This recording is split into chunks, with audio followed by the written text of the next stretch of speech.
Hello and welcome to Edenbound, not to be confused with Eden's Reach. So it's been a while since they updated this. They updated it very recently, and if you recall, the story revolves around this golden retriever dog dude right here sitting by the hot mug of tea, I believe it was. And he's been having some weird, I guess you'd call them nightmares. Also, they live on the moon.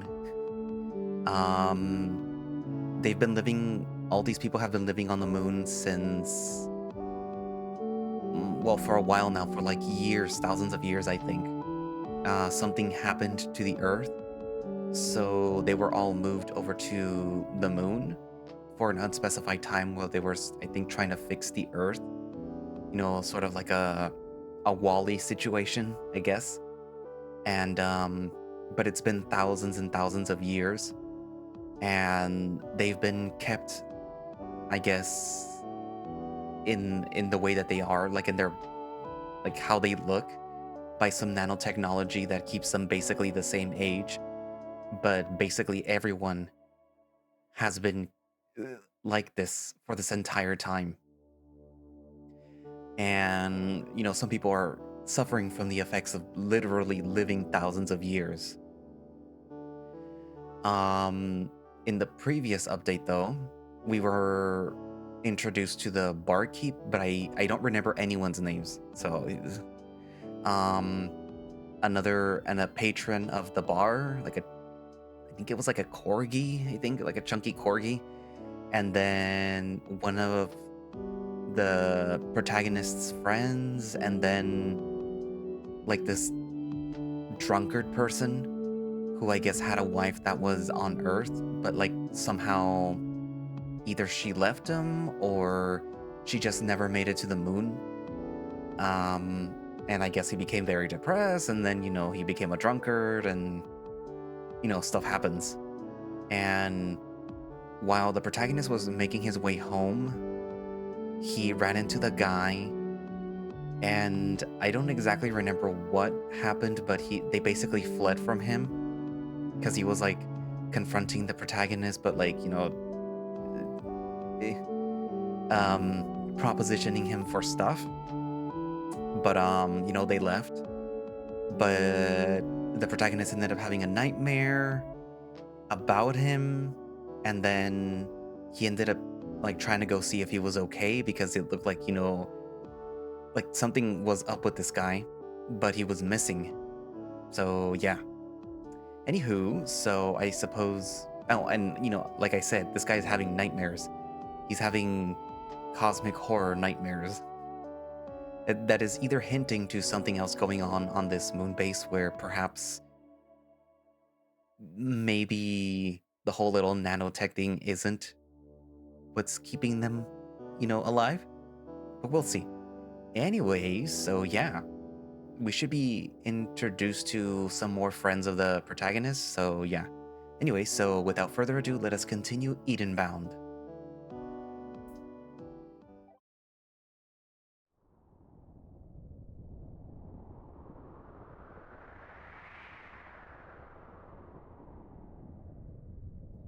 The familiar buildings of your street stretch upwards into the dusty skies. A glowing white visage of a dog hovers above you. You can hardly make out any of her features. You continue to stare at the building, blinding silhouette. You notice her form subtly distorting around the edges before returning to its original shape. Where did you come from? I'm not sure. I must still be dreaming. Dreaming? She trails off for a moment. What does it mean to dream? Huh?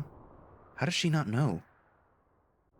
You know, it's when you sleep and your mind makes up a bunch of things. Sometimes it feels like you're really there.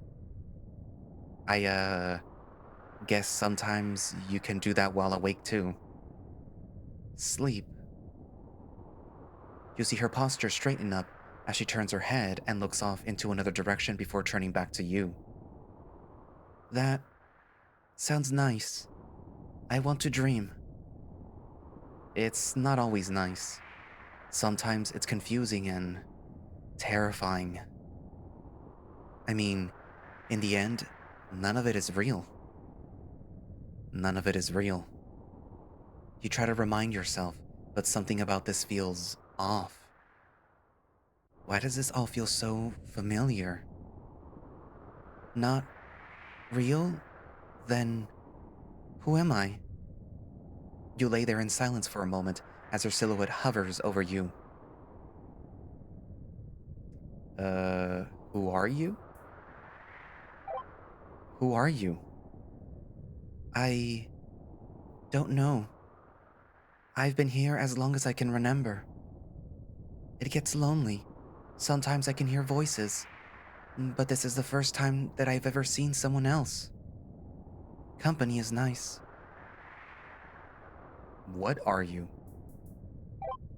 What are you? I am me. Maybe I am nothing. Maybe I am everything. Maybe I am real. Maybe I'm not. All I know for sure is that I am me. Where is this?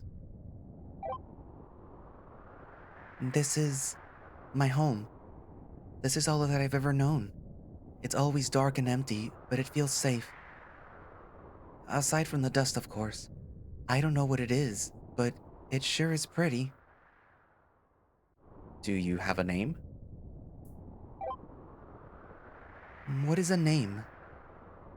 Is she really... I guess it's, what people call you? Or what you call yourself? I see. Hmm. I wonder what people would call me. What do they call you? Oh, I'm Eli. Eli. That is a nice name. She wistfully looks off into the distance, turning her head away from you and contemplates for a moment. You continue to lay on the ground, unsure if asking any more questions would be worth it. You feel like all that you'd get are more vague answers anyway. Are... are you real? What? You're caught off guard by her question. I mean... of course? How do you know? If we're both here, in a dream, aren't we both made up? You don't know how to answer that. Of course you're real. You try to evade the question. I just know. This isn't really helping. I've got to wake up. But it is really peaceful here. Maybe I could stay a while longer?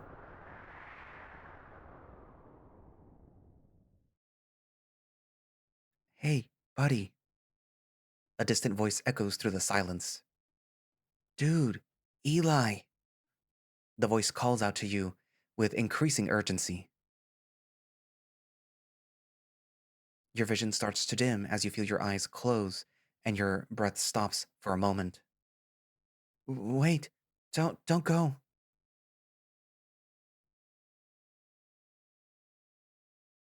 Feeling your consciousness gradually return, you steady your breathing as you slowly open your eyes.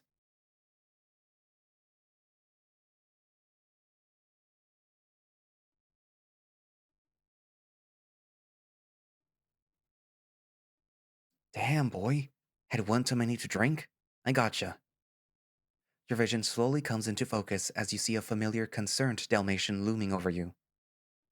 Lane. Unable to open your eyes any wider than a squint, you try to speak out to him, but find yourself still paralyzed. Your body is somewhat sore from your collapse just moments before. You alright? Here. Lane's muscular form lurches forward and he wraps his arms around you. He effortlessly picks you up and slings you over his shoulder, supporting your flaccid body as he stands up and sighs. Your body arches over his shoulder, and your head rests into the small of his back. You catch a subtle hint of cologne coming off of his tank top. It's certainly not the worst position that you've been in. Damn it. While typically not opposed to being thrown around like this, This isn't the right time. You try to collect your thoughts, but find your fleeting memory of the dreams you had quickly fading. You try to hold on to any important key points, but find yourself already drawing a blank at most of what just happened. Matthew, shit, what was all that? Lane grasps onto your legs to stabilize you, and you feel your limp body start to bounce on his shoulder as he takes careful steps into the opposite direction of your apartment. You try to weakly tap him to get his attention. Your paws gently pat at his rear. Well, it wasn't intentional, you see the slender tail before you start to wag. Hey, you actually awake now? Yeah, put me down. Nah, not very convincing. You're still super out of it. I'm fine. Okay, break free then. His tone comes through as genuinely concerned, but he simultaneously carries an air of smugness. You try to break free of his grasp, but find that your strength hasn't fully returned. You know that you couldn't outmatch his brawn, even at full strength anyway. Relax, dude. I don't think you're in any condition to fight. I'll take care of you. Seems like trying to resist is useless at this point. You reluctantly resign yourself to Lane's aid. Lane continues walking towards his apartment, while you partially wish that he could just drop you off back at your own bed. You won't deny that the penthouse is practically a second home to you. The journey through the various streets carries on in silence. You figure you might as well take the opportunity to relax and nod off while getting a free ride. You still with me, bud? You let out a very quiet snore. Hmm. In your mostly unconscious state, you try to reflect on your earlier encounters. I've never seen anything like that before. It's always been the same places, the same tropes. Random people or obviously fake mock-ups of people that I know. Why did these ones feel so real? What the hell is going on? You hear the mechanical whirl of an automated door as the gentle breeze of the outside air comes to a stop. A momentary feeling of weightlessness comes over you as you feel your chest briefly flutter, the stability and speed of modern elevator technology, an overlooked marvel of engineering, dozens of floors of altitude climbed in nearly an instant. Another door opens as you feel the familiar atmosphere of the suite. The sweet smell of artificial jasmine wafts through the main room, mostly used to mask the scent of other burning herbs, should the occasion arise. The air is cool, but not overly so. The best way to describe everything would be comfortable. You feel Lane dismount you from his shoulder, and he gently lays you down. Your stiff back sinks into a velvety cushion, your neck perfectly elevated by a supple throw pillow. All right, here we go. Much better than pavement, hey? Hmm.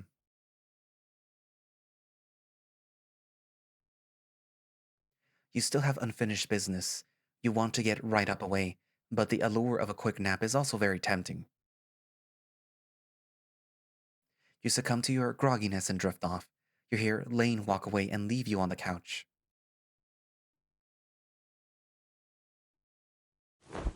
This shit! You jolt awake after what felt like no time at all. A glass of clear liquid sits on the table in front of you. Ice cubes float around inside the receptacle as a layer of condensation drips down the outside of the cup. Still fresh. You lurch forward and reach for the cold glass. You cautiously sniff the fluid inside.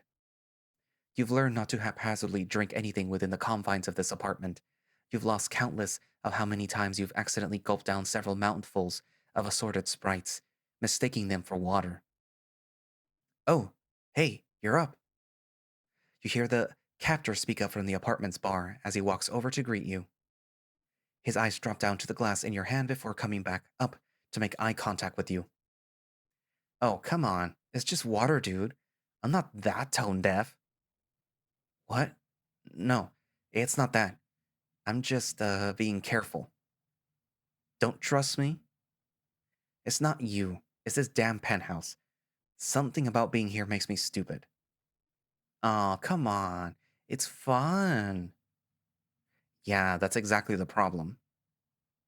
You bring the glass of water up to your snout and take several hydrating gulps, swallowing the entire contents of your cup in one motion. The remaining ice cubes clink at the bottom of the glass as you pull it away. You let out an exaggerated sigh of relief, having downed your beverage in one breath. You place the glass back onto the table. Damn it.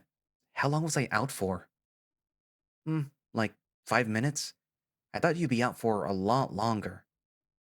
What were you even doing out there passed out like that? It's complicated. Yeah? Try me. You blankly stare downwards as you recall yesterday's run ins with Matthew. While you weren't exactly on friendly terms with him, you can't help but feel some degree of sympathy for him. You've got to talk to somebody about what you saw last night in your sleep. Monty or Dylan or. Wait a second. Where's Dylan? Huh? I haven't seen them in a couple of days. Aren't they doing an art thing or whatever? What? They didn't come home last night? Nope. That. Mm, no. They said that they were heading back here. We weren't even far.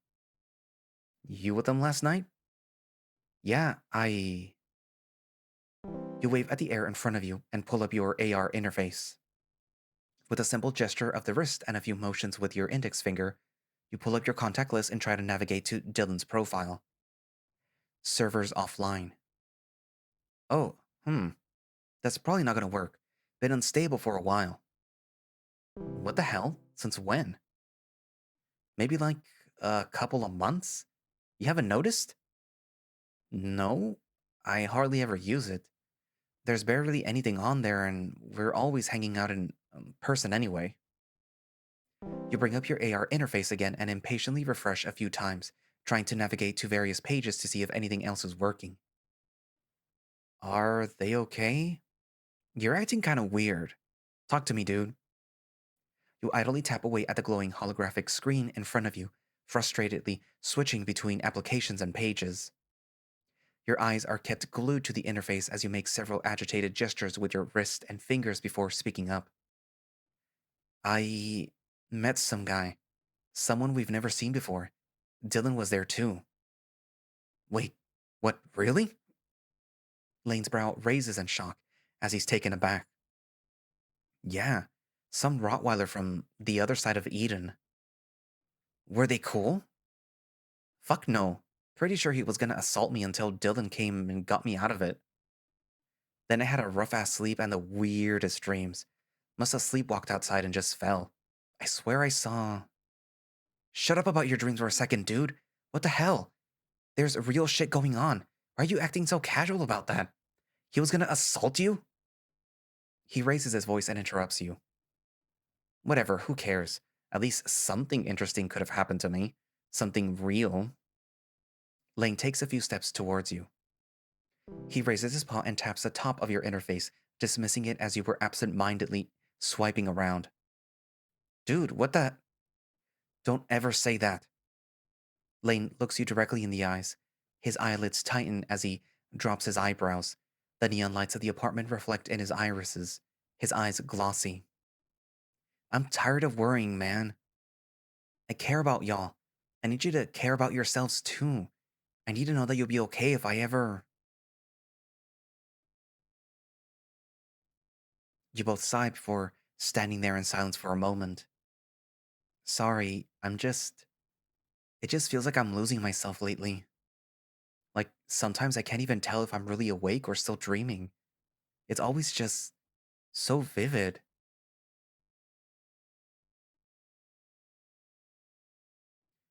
Are you real?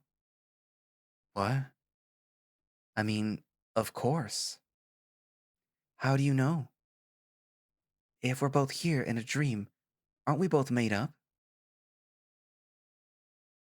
I just know. Hmm,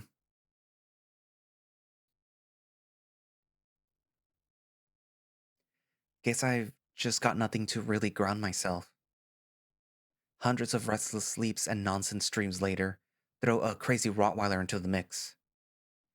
Well, hey, I mean, you're here now, you're safe. Doesn't change the fact that Dylan's still missing. Eh, they do this all the time. I wouldn't worry. They'll be back soon. Hmm, I don't just want to wait around. I'm gonna head out and look for them. Nah, dude, just hang back. You'll probably miss them, then it'll take even longer to get to them. Damn it. I don't know. Can you, wait around here, then message me if they drop by? Net's down, remember? Right. Perfect. Plus, I don't want you going out there on your own anyway. Isn't there still some crazy guy out there? Man, I hate that he's right. Can't really argue. Fine. But if they're not back in a few hours, we're gonna go looking for them together. Alright, works for me. Lane perks up and bares his teeth in an exaggerated grin. In that case, I'm gonna go get some stuff ready. Man, I always love being able to hang out like this. You're a bit caught off guard by Lane's complete shift in tone. It's a little hard to match his energy, especially with the other things cluttering your mind right now. Right. Is that why you've kidnapped me? Guilty. Well, only kinda. Was mostly just coming by to check on you, till I saw you were out cold. Gave me a good excuse to scoop you up, though. Thanks, I guess. Lane lets out a polite chuckle. You detect a slight sense of ingenuity in his forced laugh, as if something else is on his mind. He quickly shakes it off. Aight, let me get some stuff set up. You wanna go check on Steven? Wait, Steven's here? Yeah? When is he not? Why aren't you two just hanging out? It's kinda hard to reach him sometimes. Is he not just in his room? Nah, dude, I mean, he's there, but it's like he's not really there, you know? Lane sighs and pinches the bridge of his snout in disdain. Look, you'll see what I mean.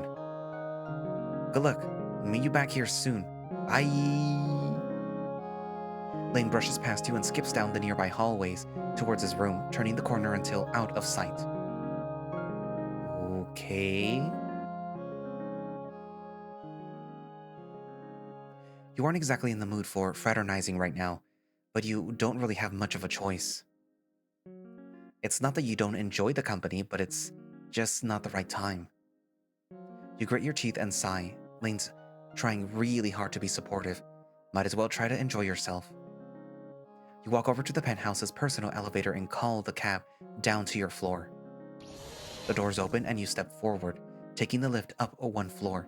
It feels a little excessive having an entire shaft just to connect two floors to the rooftop, but Eden's always put an emphasis on needless luxury. You step out onto the loft's second floor and walk past Dylan's room.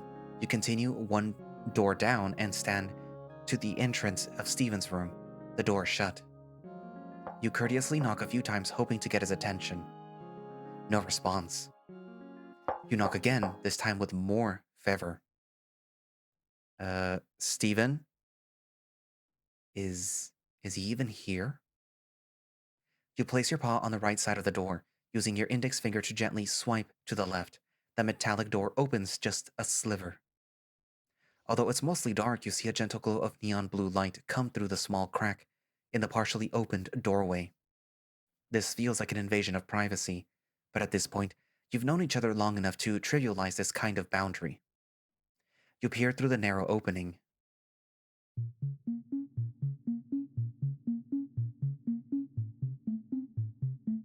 Your eyes are immediately met with the sight of a very exposed border collie.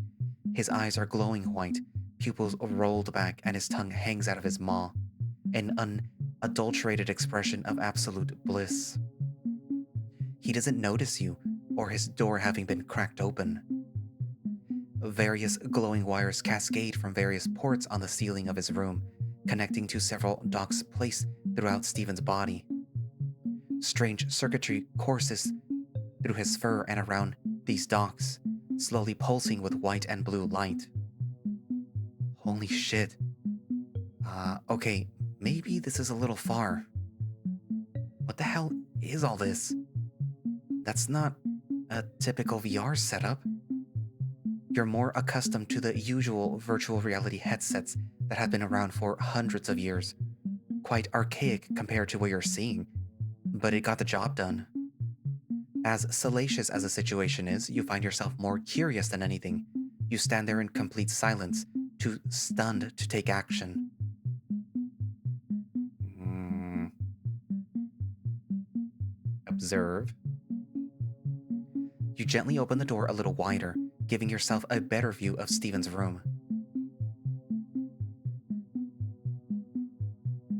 As you see the rest of his chamber come into full view, you immediately notice the completely decrepit state of the entire space.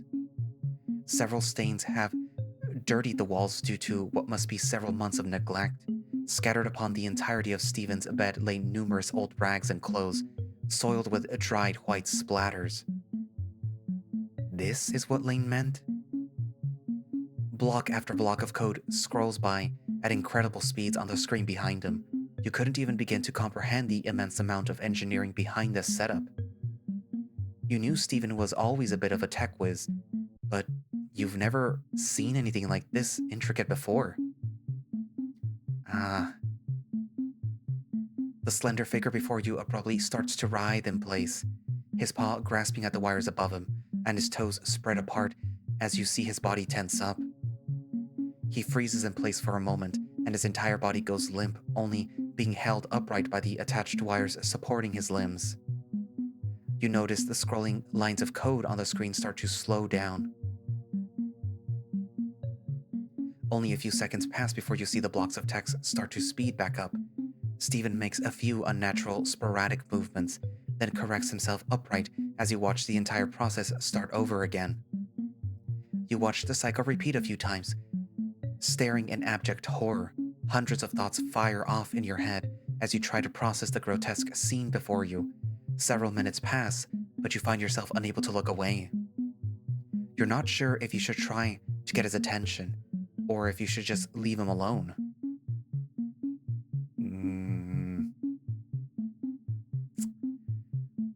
He kind of seems a little busy right now.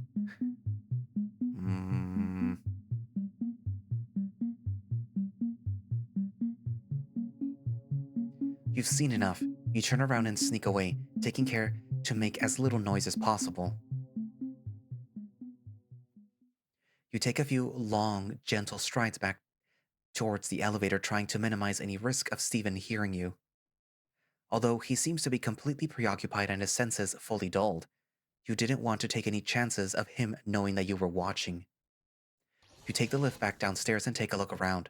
A large holographic screen sits idle in front of the couch. You catch Lane in the penthouse's kitchen, fiddling around with the suit's materializer. He notices you and turns around. Hey, just getting us something to snack on. You cool with charcuterie? Char what? Charcuterie? Shit like meat and cheese or whatever? I'm going all fancy. You raise your brow in confusion. Charcuterie? What? I've been saying it wrong this whole time? Are you sure? I've only ever seen it written down.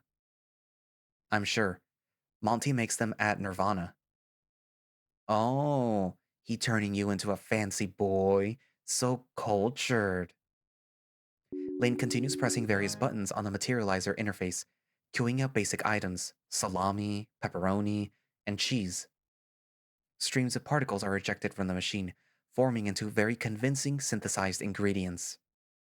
He continues to haphazardly arrange the sliced meats and unspecified cheese cubes onto a plate. He throws everything on with reckless abandon. No grace, no poise. Lane continues his eyes fixated on his task while carrying on the conversation. So, how'd it go upstairs? Stephen coming? Oh, nah. You were right. He's a little busy right now. Maybe just give him a bit? Lane clicks his tongue and sighs. He plugged in? Yeah. Figured. Lane's ears droop and he anxiously taps his foot on the ground repeatedly. Thought that maybe he'd come out for you. Whatever. Let me go and get him then. Lane places the food onto the coffee table in front of the couch as he passes by and quickly heads towards the elevator. Maybe you shouldn't. Before you can even warn Lane, the doors close behind him as the lift brings them up to the second floor. Well, you grimace at the impending situation the two of them are about to find themselves in. At least you aren't at the forefront of it.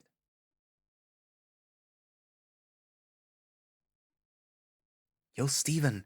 Come on, dude. Don't be rude. Eli's downstairs. Steven? Bro. You heard the distant sound of Steven's door opening all the way. What? What the hell? Dude, get out. This is why you're flaking on Eli? What, Eli? Is he here? Yeah. He said he saw you all plugged in. I thought you were just playing video games. It's not a video game. They're simulated worlds. Shit. Perfect. Now he knows that you were watching him and you roped Lane into it. A couple of minutes pass as you can no longer make out what's being said upstairs. Lane comes through the elevator door and comes up to you, his eyes unfocused in a blank stare forward. Sorry, dude. You alright? I'm gonna go check on something. Help yourself to the food or whatever. I didn't think that he'd take that so seriously. What's going on with him? Shortly after Lane retreats to his chambers, you see the elevator doors open again, and a now fully clothed border collie comes through the doors and awkwardly struts up to you. Hey, Eli. You wordlessly give him a salute of acknowledgement. Where's Lane? In his room. He looked upset. Yeah, he always kinda gets like that. He'll come right back out, though. Just give him a bit. Steven flops onto the couch beside you and gently sits there for a moment. So, how long were you watching me? I wasn't like being a pervert or anything. It was just interesting. You want me to tell you about it? Is Lane gonna be okay? He does this all the time. He'll be fine. Okay. You hope Steven's right about Lane. You can't help but be worried about him. At least the tension has settled down a bit. It's actually pretty simple. Our brains are a lot like computers. We use chemicals and a computer just uses electricity. Our neural pathways and nervous systems are responsible for receiving, processing, and responding to sensory information. If we just tap into that and treat it like a computer, we can just write code and send artificial signals to our brains and trick it into seeing and feeling whatever you tell it to. You can program any kind of simulated worlds you want, and if you do it well enough, you can't even tell it's fake. You just gotta make it first. It's like a VR headset, but instead of just seeing things, it'll feel like you're really there. Seeing, feeling, moving around. It's pretty much like a full projection. You can be wherever, whenever, whoever you want. Just gotta trick your brain. Steven, what? That's like crazy scientist levels of engineering. Oh, it's nothing really. Nothing compared to all the Eden tech. Nanobots that stop us from dying, machines that turn energy into matter, augmented reality without any supplementary tech?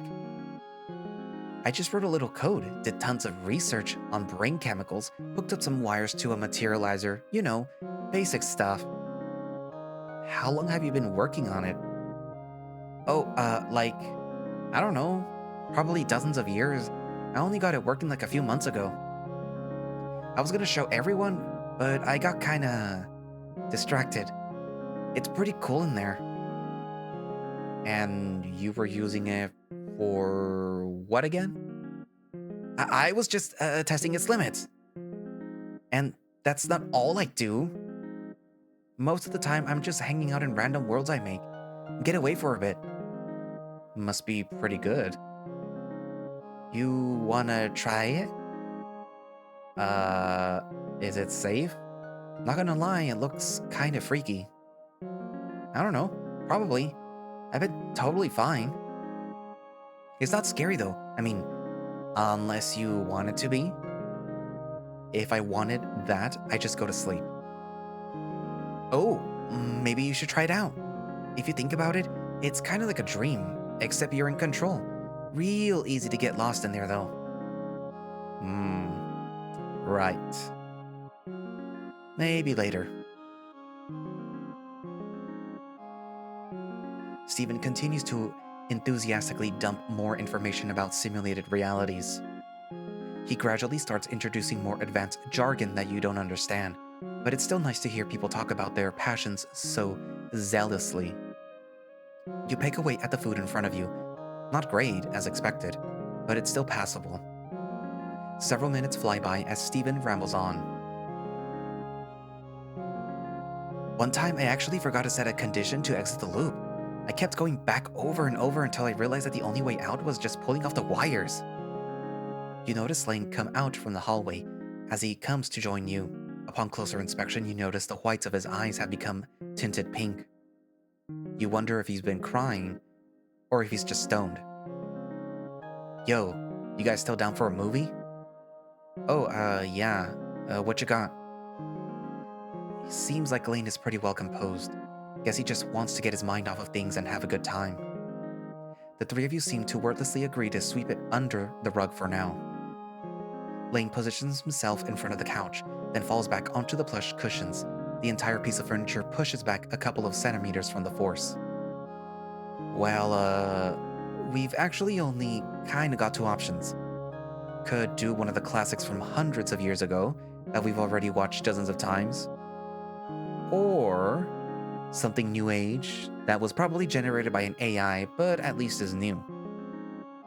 So both options suck. Just put on something old. New age stuff always just feels like randomly generated, lowest common denominator slop meant for normies. Wow. Goddamn. Okay.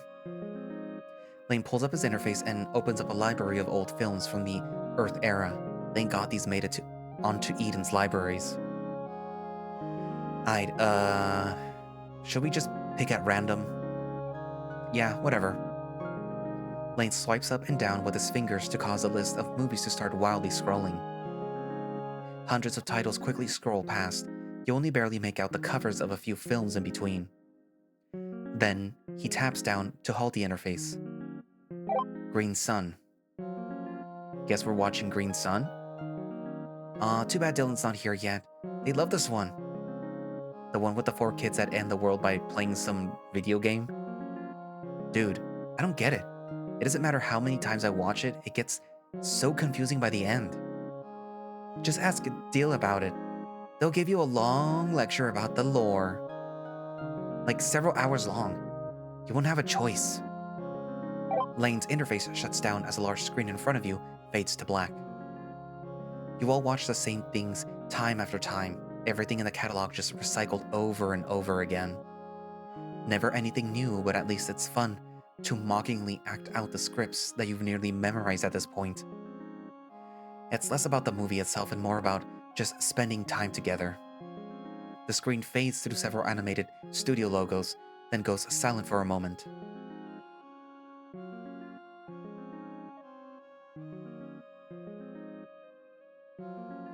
The film plays out as you expected. It starts out simple and gradually becomes more convoluted as the story progresses. The three of you start out fairly attentive to the screen in front of you, but all start to lose interest over time.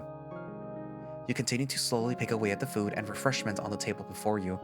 A slice of salami, cubes of cheese, a sip of wine. Lane holds his maw open and viciously chomps down several times, loudly clicking his teeth. He gestures towards the snacks and then points towards his mouth. You and Stephen take turns tossing cubes of cheese at Lane. You clumsily lob them into the air as Lane repositions himself to catch them on the way down. Stephen goes for a more direct approach, throwing them straight towards him instead. Despite Lane's inebriation, he manages to catch every single one. Guess he's had a lot of practice. A loud, pressurizing hiss escapes from the bottle in Lane's paw as he cracks it open. He offers Stephen a sip and he gingerly grabs the bottle and takes a cautious gulp. He recoils and starts to cough and sputter, but forces it down anyway. Lane lets out a high-spirited chortle as Stephen winces at the taste of the alcohol. Despite this, he goes in for another gulp as Lane cheers him on. Feels like everyone's morale is at a steady high. Pretty typical whenever you all get together like this. The three of you have completely stopped paying attention to the film at this point, but the movie's dialogue and soundtrack make for a nice ambient backdrop. Lane pulls up his AR interface and starts scrolling through the several canned images of you and your friends. You all huddle together on the couch and start to surf through old memories. A recent image of Lane, Stephen, and Dylan sitting in the penthouse's indoor pool. Another image taken just minutes before of you face down on the couch holding an empty bottle of something. Another image taken several minutes later of you face buried in a toilet with Dylan patting you on the back. How embarrassing. A picture of you and Lane quickly swipes past the image you barely got a glimpse of. Oh, whoops. What was that? Nothing. You barely even remember these things happening. A little overindulgence will do that, you suppose. Lane continues to scroll back further through his photo libraries, but finds that a lot of older images seem to be corrupted, unable to be pulled from the cloud. As he continues going further back, more and more photos become inaccessible until there's nothing left. Man, wish I could get these back. Don't even remember what they are. The cloud's never been perfect. Backups fail all the time. Especially over this many years. Lane dismisses his interface and pulls his arms around the two of you on both his sides. He affectionately jostles both of you around a bit. Nothing makes you happier than times like these. You wish moments like these could last forever. Forever. Right. You got so distracted with everything you almost totally forgot about all your worries. That might have been nice, actually. Movie's still going. You take a moment to assess your surroundings. You must have blanked out again. Green Sun appears to be on its fifth act, a little over halfway done. Still about 2 hours to go. Man, this thing's long. Stephen is reclined along the sofa, his feet propped up where Lane was sitting. You can still see the indent of Lane's backside imprinted into the cushion. Where's Lane? Stephen? What? Lane? Lane? Oh, he's out smoking on the balcony. Gotcha. Stephen appears to be completely glued to his interface, intensely staring into the flat, glowing projection in front of him. He's feverishly typing away, taking brief moments to ponder before writing down more lines of text. Edenoid back online? One sec. He continues to rapidly tap at his interface, wrapping up a few more blocks of text before turning to you. Okay, sorry, what's up? I asked if the... Oh, nah, still down. I'm just doing some stuff offline anyway. More crazy simulation stuff? Kinda. Here, I'll show you. Stephen makes a wide gesture with his paw, waving it in the direction of the interface he left open. He takes a broad swipe towards you, flinging the screen in your direction. The holographic display perfectly stops right in front of you.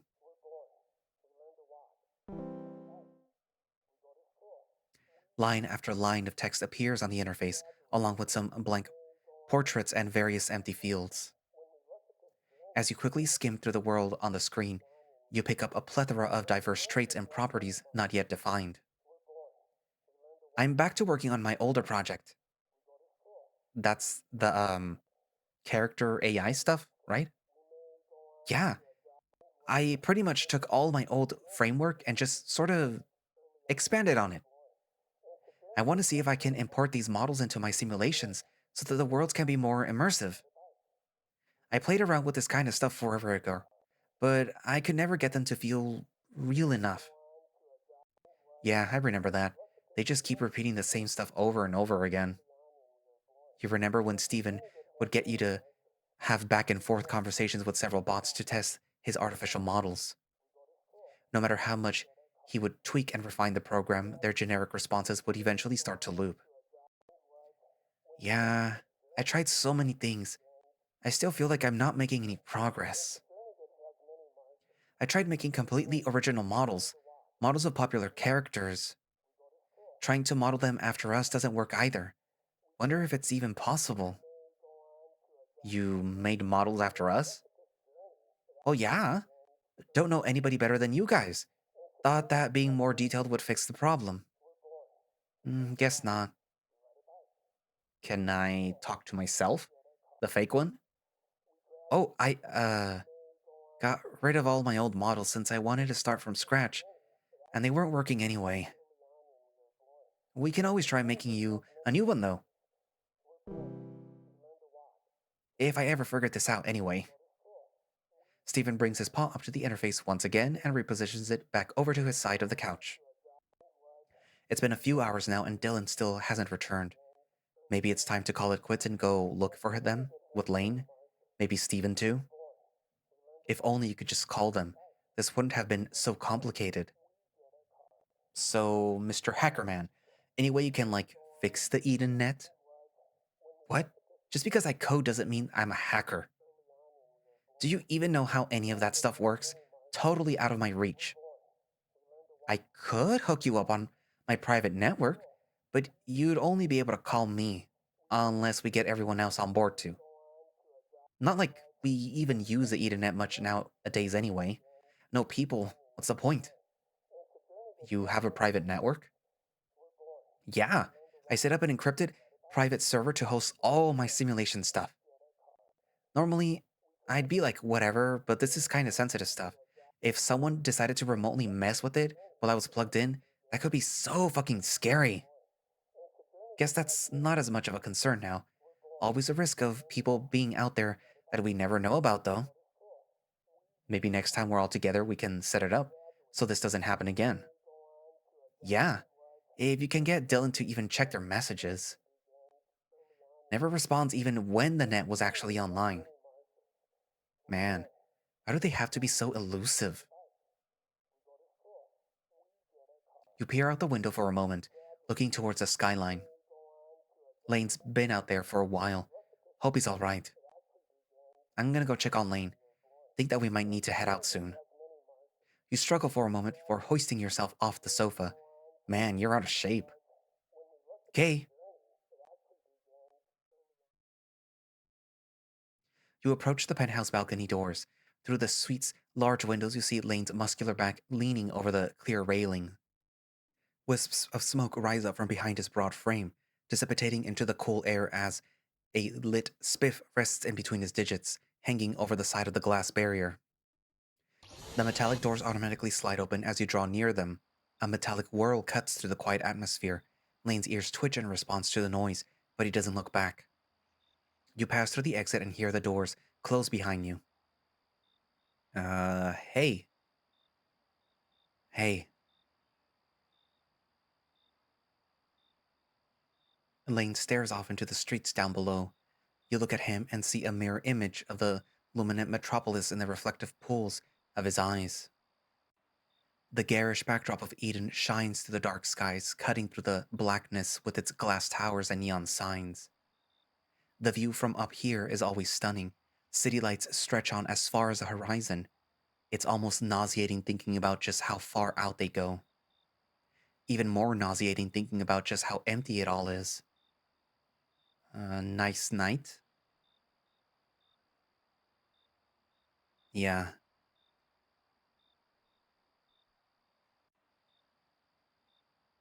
Lane takes a long drag from his spliff, then holds it out towards you. Wanna hit? Oh, nah, I'm good. He pulls back and takes another extended puff. The ashes of the burnt leaves fall off and blow away in the wind. He takes the leftover filter and places it into a nearby ashtray. Guess we should go look for Dill, hey? Whatever business you got with them. Lane clears his throat and gently sniffles. He brings the back of his paw up to his nose and makes a discreet wiping motion across his snout. What's on your mind? Lane furrows his brow and forces a smile. What? I don't know, like, how pretty the view is? I'm not stupid, dude. Talk to me. What about? You look at him straight in the eyes. Your piercing gaze meets his, and you stare each other down for a moment.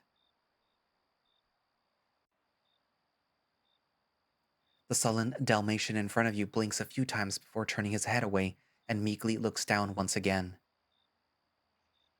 Do we have to do this? Lane takes a deep breath and sighs. He goes silent for a moment. Do you ever miss everything? Like when everyone first got here and things actually felt kinda normal? Or even back on Earth? Wasn't perfect like here, but it was still home. It used to be. You start to think about your life back on Earth. Vague recollections of a warm summer breeze, the shifting of leaves as trees shed their variegated exteriors in the wind, tumbling to the ground in a graceful dance like falling snow. Falling snow, the cold caress of a chilly crystal cascading down from ashen clouds onto your fur. It's been so long, you start to realize that a lot of your memories from Earth are just feelings, sensations. Kinda feels like things have just stopped moving. I can't go back. The same nothingness every day. No future. Living forever sounded kinda sick at the time. Now I'm kinda just. He pauses for a moment. Nothing. Yeah, nothing. After so long, I realized that I started to forget people's voices, and their faces. Lane briefly trails off. Their names. You try to remember a single person from your time on Earth, a single interaction, anything at all. You draw a complete blank. Sometimes it's all I can feel. These missing pieces. I think we're all feeling it. Lane turns his head towards the penthouse suite. He glances over at Steven, still lost in his work. He turns back to you. Think we're all just keeping busy at this point to escape the feeling of nothingness. Find meaning wherever you can. Seems everyone's doing better than me, at least. You don't know that. At this point, I'm kinda just writing it out, you know. Take care of everyone best I can. Feels like everyone needs me around less and less nowadays, though. Dylan's rarely around. Steven's always in his computer worlds. Mel left years ago. And these damn fragments. I can't put my finger on it. I know I'm forgetting something. Someone. Lots of people. So many people. That's not your fault. It's been like 500 years? Sometimes I can't even remember things from like a week ago. Lane weakly smiles. It just feels like losing a part of myself, you know? Like, who am I without my memories? Who are any of us? Lane looks up to the sky towards Earth. Sometimes I wish that I could go back, see the people that I left behind. Wonder if they ever got the immortality stuff too. Just how much have things changed? Change. What were things even like up there? You reach deep into your recesses of your mind, but once again find nothing but static.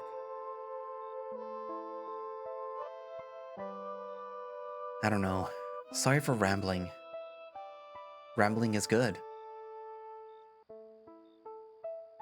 Honestly, I think the only thing keeping me going is you guys.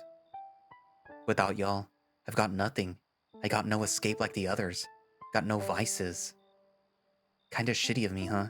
Relying on everyone like that. What? No way. You said it yourself. You're always looking out for us. If I ever mysteriously disappear like the rest, don't ever forget me. You hear? Wouldn't dream of it. Lane pulls himself off the balcony railing and turns towards you. He looks down at you and wraps his arms around you. He tightens his grip and leans forward, pressing his muzzle into your shoulder. You return the embrace, your arms only able to reach partway around his wide frame. You stay there for a moment, not letting go.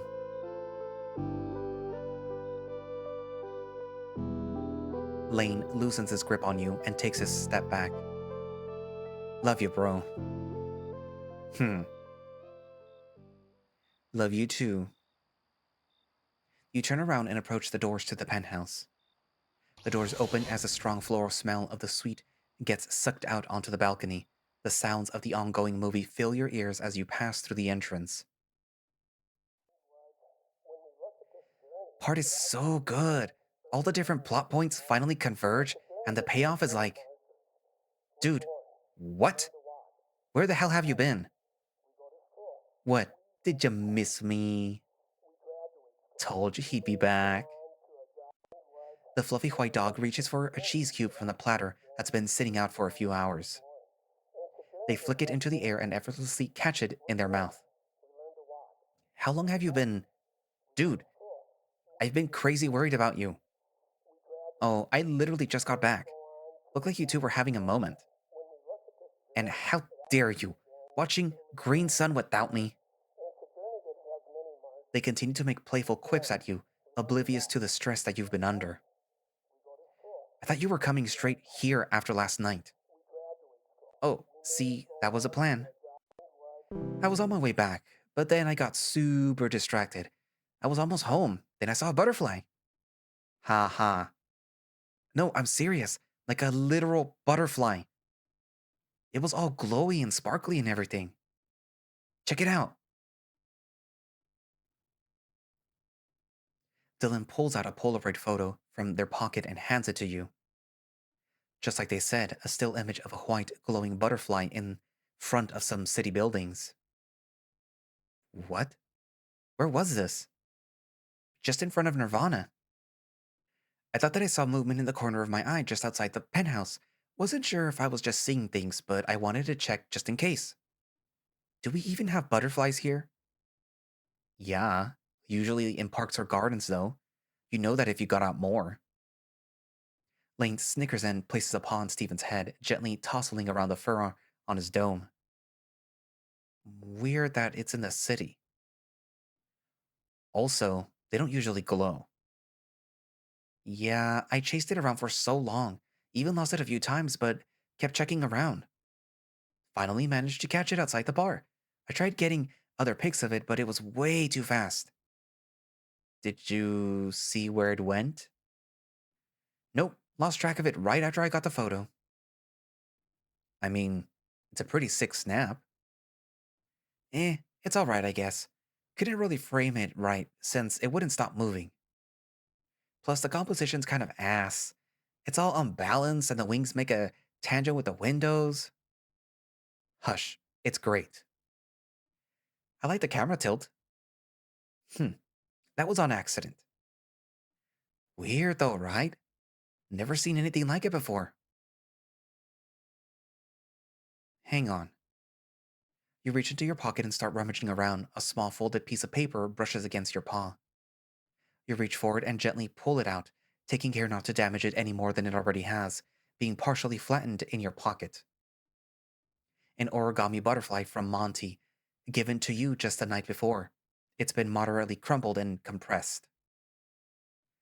Look, Monty gave me this right after I left the bar last night. Ooh, cute. What is it? You sigh and start gently refolding the piece of paper, undoing the extra creases and trying your best to restore it to its former glory. Not perfect, but at least it's recognizable now. Interesting. Monty. You think the butterfly has something to do with him? Maybe. If only I took a vid. The way this thing moved was so realistic. Not sure what Monty would have to do with it. Maybe like an AR trick? But why would he. Dude, just go ask him. Yeah. I mean, it's probably just a coincidence. You hold up the Polaroid photo and continue to blankly stare at it. A really specific coincidence. Can I borrow this? Oh, just take it. It's on my interface storage. I could just print more copies. Cool, thanks. You take the photograph and the origami and carefully put both into your pockets. You know they're probably just going to crumble again, but it's not that big of a deal. So, Dill, just tell me more about last night.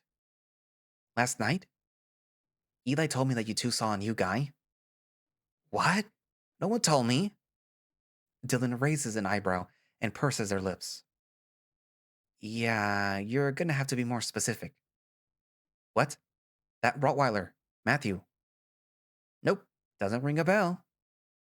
What the hell are you talking about? Last night, he was being a creep and you bailed me out. Dylan shrugs and shakes their head. I literally have no idea what you're talking about. We crossed paths. We went up to your apartment for a bit and then I left. Went up to your apartment. Huh? No, not like that. It's been like less than a day. How'd you forget? I wouldn't forget something like that, hon. Meeting a new person is kind of a big deal when there's nobody around. Then how did you. Was that one of your dreams? Oh shit, yeah. You were completely zonked out in the middle of the street. No, that all happened before I went to sleep. I mean, some of it did. The part where I ran outside was after, but like, I don't think I was asleep anymore. I. I think. Dude, you don't even sound sure. I'm not. Fuck. Don't you always dream about made up people? Well, yeah, but this guy's real. He has to be. He was at Nirvana and Monty and Charlie even saw him. Guess you better ask him about that too. Two birds with one stone. Let me know what they say. Hope I'm not going crazy. No offense.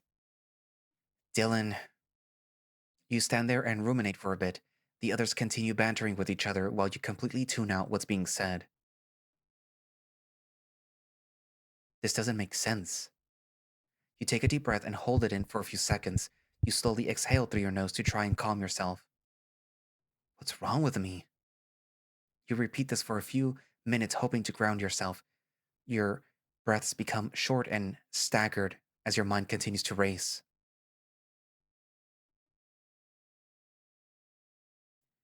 Right, Eli? Huh? You're suddenly forced out of your disassociative state.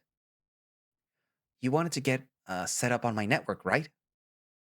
So we can all be connected again. Oh, right. Is it hard to set up? Nope. Well, maybe for you. Just let me handle it. Just open your interface and unlock them for me. Everyone boots up their AR interfaces as per Steven's request. He makes a few inputs on his own screen, and every interface is dragged in front of him in an orderly array. Actual wizard. Steven continues to navigate through his primary interface. Every input repeats itself onto the holographic screens below. You don't quite follow what's going on, but before long, several progress bars fill in completion and perfect synchronization across the entire stack. And easy. Next time you open them up, you should have a new app that we can DM and call on. Still can't use any of the other Ethernet apps though, sorry. And Dylan actually responds to messages now, right? Dylan? You want me so bad. Thanks, Steven. Of course, we should all talk more so no one gets lonely. Yeah, definitely. You're glad that you can actually keep in touch with everyone again.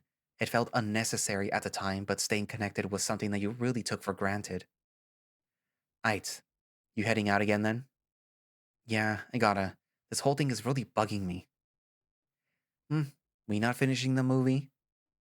Sorry, another time. You want us to come with? No, it's fine. I'll probably head back out too then. Got a sudden burst of inspiration. Cool. Lane's shoulders drop and he looks off to the side. He partially pulls in his lips and the corners of his mouth turns down. Oh, mm, maybe I should do some photo processing while I'm here first? Some of these failed butterfly shots could be kinda cool, actually. Come look around with me. You sure? Yeah, you too, Steven. Oh, actually, I think I'm gonna go out, if that's okay. What? Damn, things really are going crazy. I go out sometimes. Dylan smugly grins as they continue to tease Steven. Where you headed? Nirvana. I think I'm gonna try getting everyone on the network. I'll ask Monty if he wants to connect and maybe help me get everyone else. So, is it okay if I come along? Yeah, sounds good actually.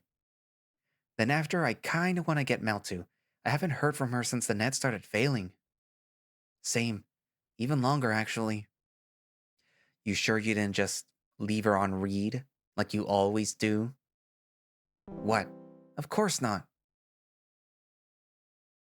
You glance over at Dylan's interface. You see a response typed out in the text field, unsent from over 4 months ago. Well, can't even send that anymore. Yeah, we'll have to reconnect her later. Lane rolls his eyes and shakes his head. Okay, thanks for the hangout. Let's do it again soon. With Dylan next time. Yeah. Later. You walk towards the penthouse exit, turning around and waving at Lane and Dylan as you approach the door. Stephen follows behind you as you both get into the elevator and start going down. You go right back to spacing out as you stand there, motionless. The ride down is silent but quick. The elevator slows down to a stop as you reach the ground level. The doors open as you exit the building, back onto the streets of Eden. Just outside the penthouse suite, a spherical robot hovers in place. Two holographic ears float atop its head. Its faceplate screen glows a bright blue. A warning light flashes on the display. Error code 0x000005A. Please stand by. Oh, poor little guy. Hang on. Stephen approaches the dysfunctional Edenoid and starts delicately handling it. He fiddles with the few hatches on the backside of the machine, revealing a series of dials and switches, as well as an internal touchscreen. The border collie works quickly, only making a few adjustments before finishing up in less than a minute.